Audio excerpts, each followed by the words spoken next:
السلام علیکم ورحمۃ اللہ وبرکاتہ۔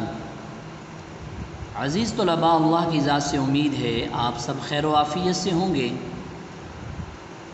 اسلامیات لازمی جماعت داہوں کے لیے ہم نے کل سورۃ الاحزاب الدرس الخامس جیم آیت نمبر 50 پڑھی تھی۔ اس آیت میں ہم نے وہ 5 احکامات پڑھے تھے جن احکامات کو نبی پاک صلی اللہ علیہ وسلم کے نکاح کے ساتھ خاص کیا گیا۔ آج ہم انشاءاللہ تعالی اس سبق کو مکمل کریں گے اور آیت نمبر 51 اور 52 پڑھیں گے۔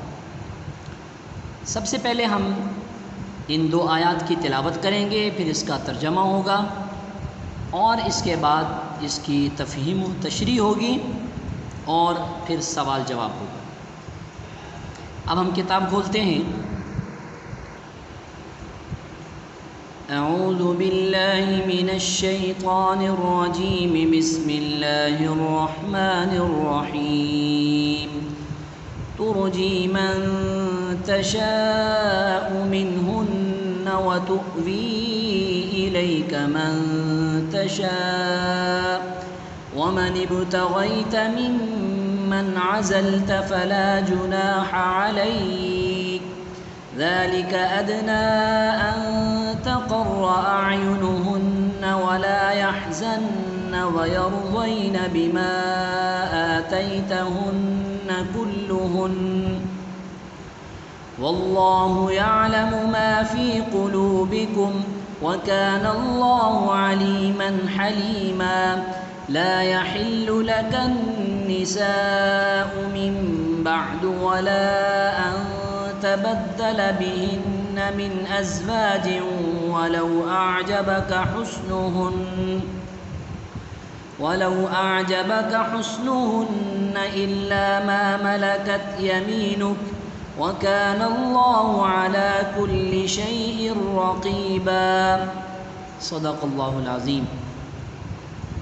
آیات کا ترجمہ یہ ہے، ترجی من تشاء، آپ مؤخر کر دیں جس کو چاہیں، منہن، ان ازواج مطہرات میں سے، وتؤوی الیک، اور آپ اپنے قریب کر لیں، من تشاء، جس کو آپ چاہیں، ومن ابتغیت، اور آپ طلب کر لیں، ممن، اس کو، عزلتا، جس کو آپ چھوڑ چکے تھے، فلا جناح علیک، تو آپ پر کوئی حرج نہیں ہے، ذالک ادنی، یہ بات زیادہ قریب ہے، ان تقر اعینہن، کہ ان ازواج مطہرات کی آنکھیں ٹھنڈی رہیں، ولا یحزن، اور وہ غم نہ کریں، ویرضین، اور راضی رہیں، بما آتیتہن، جو آپ ان کو دے دیں، کلہن، ساری کی ساری۔ واللہ یعلم ما فی قلوبکم، اللہ خوب جانتا ہے جو آپ کے دلوں میں ہے، وکان اللہ علیما حلیما، اللہ تعالیٰ کی ذات جاننے والی، حلم والی ہے، بردبار ہے۔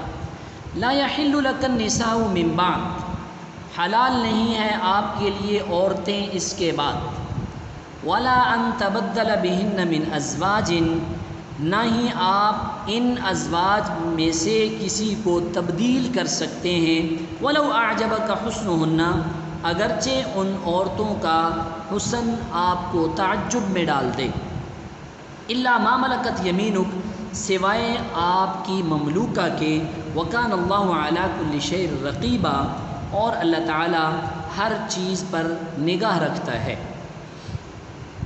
عزیز طلباء، جیسے کل آپ کو بتایا گیا تھا آیت نمبر 50 میں، اور 5 وہ احکامات آپ کو بتائے گئے تھے جو نبی پاک صلی اللہ علیہ وسلم کے نکاح کے خصوصی ضابطے تھے۔ التمارین میں سوال نمبر 3 جو ہے یہ آپ دوبارہ دیکھیں، ان آیات میں رسول اللہ صلی اللہ علیہ وسلم کے لیے نکاح کے کیا خصوصی ضوابط بیان کیے گئے ہیں، نکاح کے کیا خصوصی ضوابط بیان کیے گئے ہیں۔ 5 ضابطے ہم نے کل آیت نمبر 50 کے تحت پڑھے تھے، اور 2 ضابطے ہم آج آیت نمبر 51 اور 52 کے تحت پڑھیں گے۔ وہ ضابطے کیا ہیں عزیز طلباء؟ آپ ان ضابطوں کو دیکھیے۔ حکم ششم یعنی چھٹا حکم، آپ صلی اللہ علیہ وسلم جس کو چاہیں اپنے پاس رکھیں اور جس کو چاہیں دور کر دیں، یعنی بیویوں کے درمیان باری آپ صلی اللہ علیہ وسلم پر واجب نہ تھی۔ اس بات کو سمجھ لیں کہ ایمان والے شخص کو قرآن مجید میں 4 تک کی شادیوں کی اجازت ملی ہے کہ ایک وقت میں 4 بیویاں ایک مرد رکھ سکتا ہے، لیکن جب یہ 1 سے زائد شادیاں کرنا چاہے گا، دوسری، تیسری یا چوتھی، تو اس پر لازم ہے کہ یہ اپنی بیویوں کے درمیان انصاف کرے۔ قرآن نے واضح کر دیا ہے، جہاں 4 کی اجازت دی ہے تو قرآن مجید میں اللہ کا حکم آیا ہے فَإِنْ خِفْتُمْ أَلَّا تَعْدِلُوا فَوَاحِدَةً، اگر تمہیں اس بات کا ڈر ہو کہ تم ان بیویوں کے درمیان انصاف نہیں کر سکو گے تو پھر آپ کے لیے ایک ہی کافی ہے۔ تو اس حکم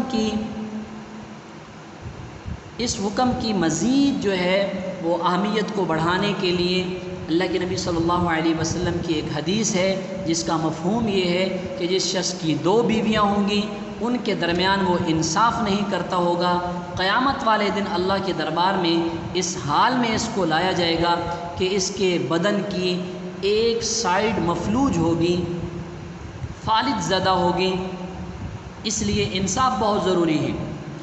تو اگر 1 سے زائد کسی کی بیویاں ہوں تو اس پر واجب ہے، ضروری ہے کہ وہ ان بیویوں کے درمیان انصاف کرے۔